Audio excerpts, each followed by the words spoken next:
Hello everybody. I welcome you into the new year, and I think my first video of the new year should be a video on my favorite commander from last year, and equally as many people's other favorite commander last year, Muldrotha the Gravetide. She's everyone's favorite Sultai waifu of last year, and an incredible commander. She reads, during each of your turns, you may play up to one permanent card of each permanent type from your graveyard. This essentially means you can cast an enchantment, an artifact, a creature, etc., a land. However, let's say the new Theros cards, for instance, there are enchantment creatures. You can choose an enchantment to play that creature if you've already played a creature this turn, or if you've already played an enchantment this turn, you can say creature and cast it as a creature. It's always going to be the creature, but you can choose which type it is, or if it's an artifact creature, you can choose artifact for turn if you've already played a creature, so it counts for both. Keep that in mind. It's an incredibly important, extremely powerful effect in Commander. One thing I've noticed when playing this commander is she is targeted as removal, targeted for removal immediately upon hitting the board. So we're going to talk about how to protect Muldrotha, maybe not from single target removal or just being removed, but ways to help mitigate her being 13 mana one of the times you gotta cast her next, or whatever, 20 mana. Alright, let me introduce you to something I found recently called Voyager's Staff. It is 1 mana. It's an artifact. It's 2 to sack. It reads, to sacrifice Voyager's Staff, exile target creature. We're going to target Muldrotha. Return the exiled card to the battlefield under its owner's control at the beginning of the next end step. You can do tricks with this. You can get ETB triggers with this again if you really need to at your end step, or at the end of an opponent's step. I'm pretty sure it doesn't say, not sorcery speeds. You can do that. This is a fantastic way to protect Muldrotha. Oh, board wipe. Target Muldrotha with Voyager Staff. Return to the battlefield at the end step. Save. A very common card in Muldrotha, and thank God it was reprinted in Modern Horizons, is Spore Frog. Everyone's favorite frog. Everyone's favorite adorable Spore Frog. Look at this happy little dude. He's 1 green creature type frog. Sacrifice Spore Frog. Prevent all combat damage that will be dealt this turn. This is a fantastic way, maybe not to protect Muldrotha, but to protect yourself, and can be able to protect Muldrotha if someone's swinging at you with something that could kill her. You don't really want to block, and just saves your life total. Constant Mists. That's all Spore Frog is. Except, well, I guess it's not. It's another fog type card. We can call Spore Frog the Fog Frog. Constant Mist reads 1 and a green. It's an instant with buyback, and incredibly powerful. I would love it if they bring this ability back. It reads, buyback, sacrifice a land. You may sacrifice a land in addition to any other costs when you play this spell. If you do, put Constant Mist back into your hand instead of putting it into a graveyard as part of the spell's effect. It reads, creatures deal no combat damage this turn. It's just a fog that's repeatable, and in this deck where you're able to play a land from your graveyard every turn, well, on your turn, that is incredibly powerful. Fogs are repeatable fogs in Commander are incredible, and you should try this effect out if you haven't yet. One of the last cards we're using to protect our commander is Sanctum of Eternity. It was a land reprinted in the last commander set, and I think it's incredibly underappreciated. Saving your commander can help be the difference in your longevity, your playability in a game, because if they're constantly removing your commander, man, let me tell you, that can get really expensive. Sanctum of Eternity is a land that taps for colorless, and you can pay 2 and tap it. Return target commander you own from the battlefield to your hand. Activate this ability only during your turn. The sorcery speed effect of this land is it's less good, but having this effect in your library is, just having all these kind of protective effects is always going to be useful. You're never not going to want to have these, especially when Muldrotha starts getting a little too expensive to cast. Just have some faith on me, boys. Have some faith with me here.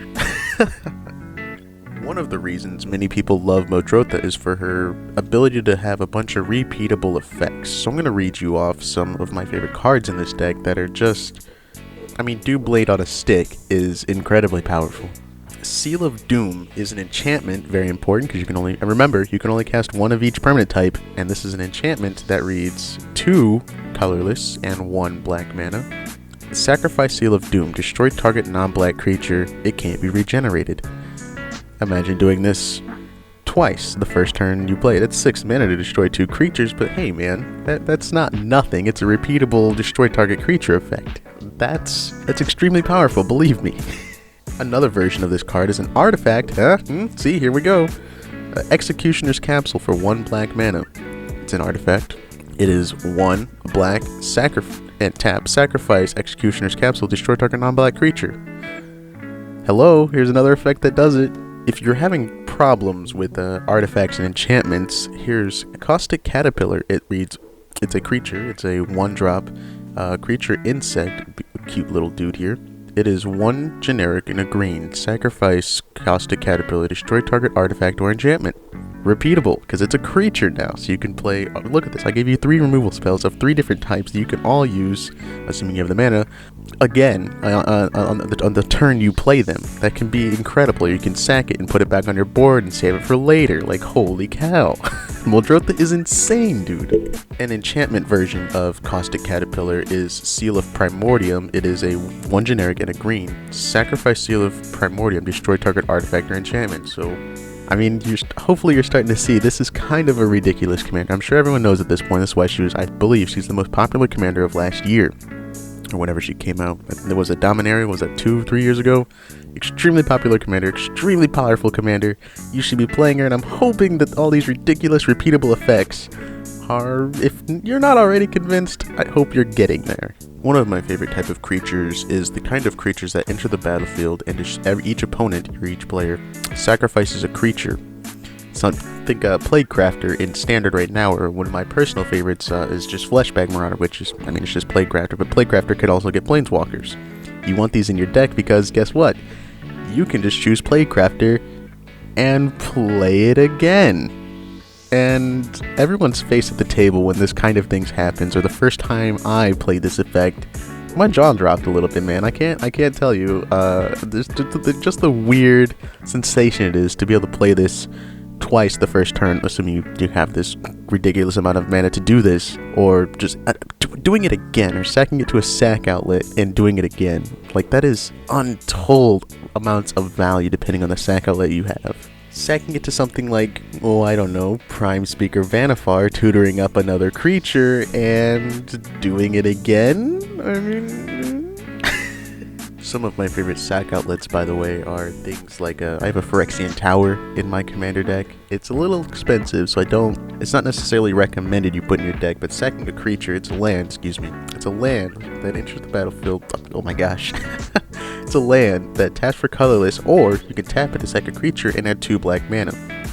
I'm sure you've guessed by now, like, holy cow, you know, this is a lot of the things in this deck, a lot of the cool tricks cost a lot of mana. This is something that helps you not only sacrifice the creature so you can use its effect again from the graveyard, but it helps kind of keep that flow going because you need the mana, and it's a land that does it for you, gives you the mana and helps you sack things. It's exactly what you want. It's right up there with like Ashnod's Altar. I also have a God Eternal Bontu in here. It's in Standard currently, the current Standard one, for 3 generic and 2 black mana, legendary creature, Zombie God. It has Menace, and when God Eternal Bonbon enters the battlefield, sacrifice any number of other permanents, then draw that many cards. You can sack lands, creatures, artifacts, and enchantments if you, for some reason, want those effects again. When God Eternal Bonbon dies or is put into exile from the battlefield, you may put it into its owner's library, 3rd from the top. This is annoying. It is so hard to deal with. I hate the gods in Standard. I'm not looking forward to playing with even more gods in Standard. I wonder if there's going to be some annoying god deck in Standard. I don't know how good it would be, but having a bunch of essentially indestructible creatures, very annoying. But drawing this many cards off of this guy can be, I mean, very good. Very, very good. One of my favorite things to sacrifice is Wormcoil Engine. Swing in with it. Hopefully they block or they don't. You gain a life. You kill a thing with the Death Touch and Lifelink. Let me read the card. Wormcoil Engine is a 6 generic mana artifact. Kind of old. Artifact creature, worm, with Death Touch and Lifelink. When Wormcoil Engine is put into a graveyard from the battlefield, put a 3/3 colorless worm artifact creature token on the battlefield with Death Touch, and a 3/3 colorless worm artifact creature token with Lifelink onto the battlefield. You can just keep doing this in Muldrotha and have a whole army of Wormcoil Engine tokens. It's kind of gross. It's actually very gross. Another good sack outlet is a Gerard Golgari Lichlord. Came in the Golgari like guild box things they sold. It is 2 black and 2 green for a legendary creature zombie elf. Gerard gets +1/+1 for each creature card in your graveyard. Has to be creature. You may pay 1 generic and Golgari, sacrifice another creature. Each opponent loses life equal to the sacrificed creature's toughness, or excuse me, power. Sacrifice a swamp and a forest, return Gerard from your graveyard to your hand. You can protect him a little bit, and he's an incredible sack outlet. One of my favorite things to sacrifice to Gerard is a Consuming Aberration, which in this deck gets out of hand. It is a huge creature, and with Gerard you can deal huger amounts of damage. Consuming Aberration reads, it is 3 generic and a blue and a black to cast a creature horror. Consuming Aberration's power and toughness are each equal to the number of cards in your opponent's graveyards. That is, all of them. When you cast a spell, each opponent reveals cards from the top of his or her library until he or she reveals a land card. Puts those cards into his or her graveyard, so it just feeds itself so well. I've had ridiculous games with Consuming Aberration where it is like a 100 swinging in or just sitting on the battlefield, draining, eating up my opponent's libraries. It gets huge. And with Gerard, it's a funny little combo there for you, because Gerard still reach. Each opponent takes that damage, man. Woof. Woof. Muldrotha is also very fun for things. I'll read you a couple of just incidental little things that I think are very fun. There are a couple of repeatable board wipes I have in my deck, and I think these are just, it's kind of silly when things like this happen. Pernicious Deed, it's a 1 in Golgari enchantment, by the way. You may pay X and sacrifice Pernicious Deed, destroy each artifact, creature, and enchantment with CMC X or less. What if you just always have this on the board? Always. Another very fun repeatable board wipe is the classic Neve's Disc, dude. Who doesn't love never disc? Yes.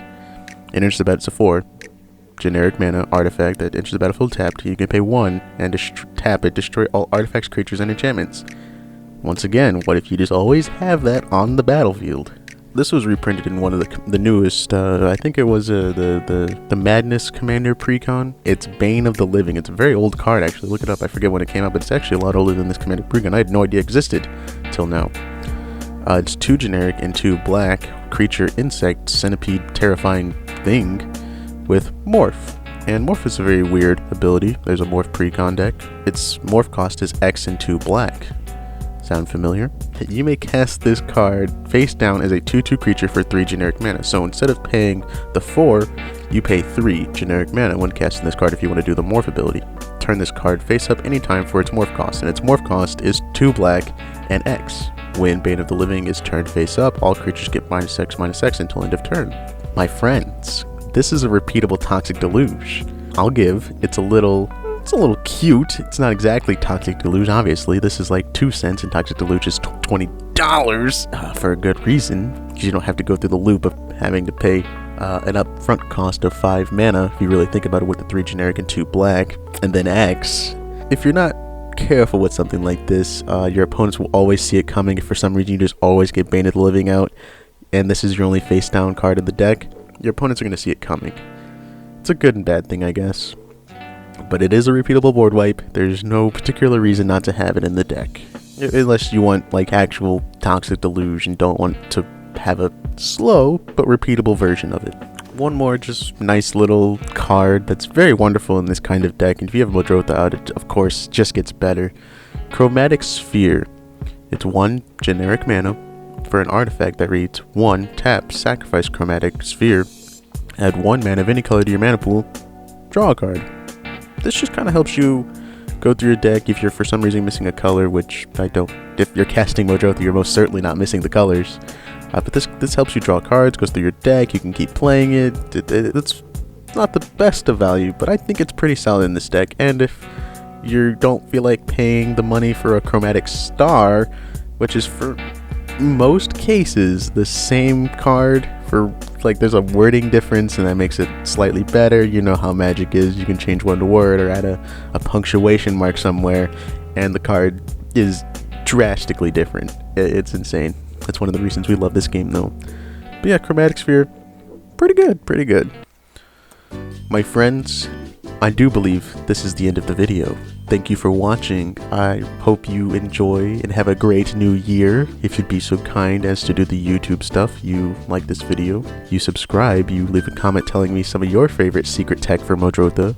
Maybe tell me a card you want to see in a video. You have a weird commander, you have a weird way of playing it.